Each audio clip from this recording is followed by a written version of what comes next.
Okay, this week I watched this show on Netflix. Those of you that know me know I'm a huge Netflix fan. It was called Brain on Fire.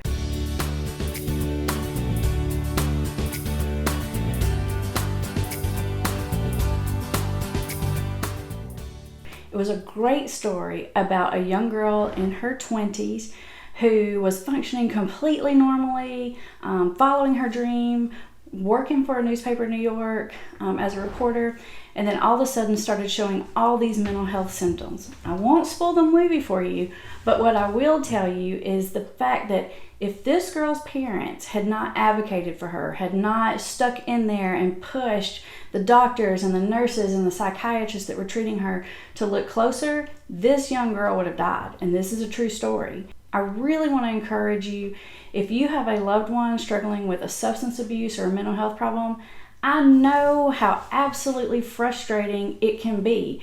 If they're over 16 years old, treatment providers, doctors, nurses, counselors, psychiatrists, they're going to resist talking to you as much as possible. It's because there's this whole confidentiality thing, and the person has to sign consent, and they have to sign all these releases, and clinical staff, they just get super worried about whether or not they're going to be breaking a rule, and they're trying to keep the boundaries, and they're trying to protect themselves. And I understand that. I'm a professional too, and you got to look out for yourself. You don't want to get yourself in trouble. The problem is trying to treat these young people with mental health and substance abuse problems and not having the family involved is just ineffective. It doesn't work. You're probably not going to get the whole story. Even if the person's not lying to you, they probably just don't see the whole picture. They can't give you all the information.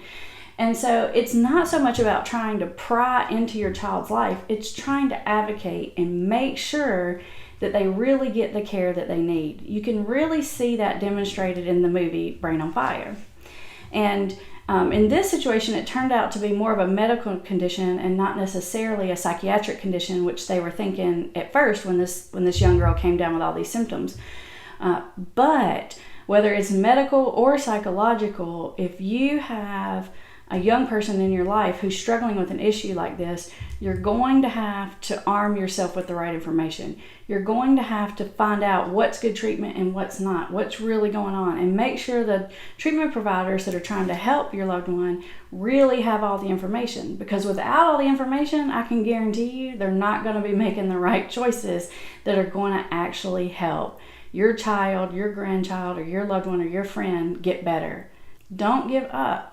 Don't stop fighting for your loved one. You can find lots of answers and solutions right here on this YouTube channel or on our website at hopeforfamiliesrecoverycenter.com. There's tons of information out there designed specifically to arm family members with the right information and the right advice to advocate for your loved one and to make sure they get good care and that they get into recovery. So here's the deal. Treatment providers can't always communicate with you just because legally they're not allowed to, but you can always communicate to your child's or your family members or your friends' treatment providers. You can call them up, you can send an email, you can talk to the nurse, you can say, listen, you don't even have to tell me if you're seeing them, but I know you're seeing so-and-so, you don't have to say anything. I just need to give you this piece of information. I just need to let you know they've been on these prescriptions, or that they also see this other doctor, or that they're having these symptoms. And you might get a little resistance from those providers, but as long as you're not putting them in a bad position, you're just giving them information, all you're going to be doing is helping.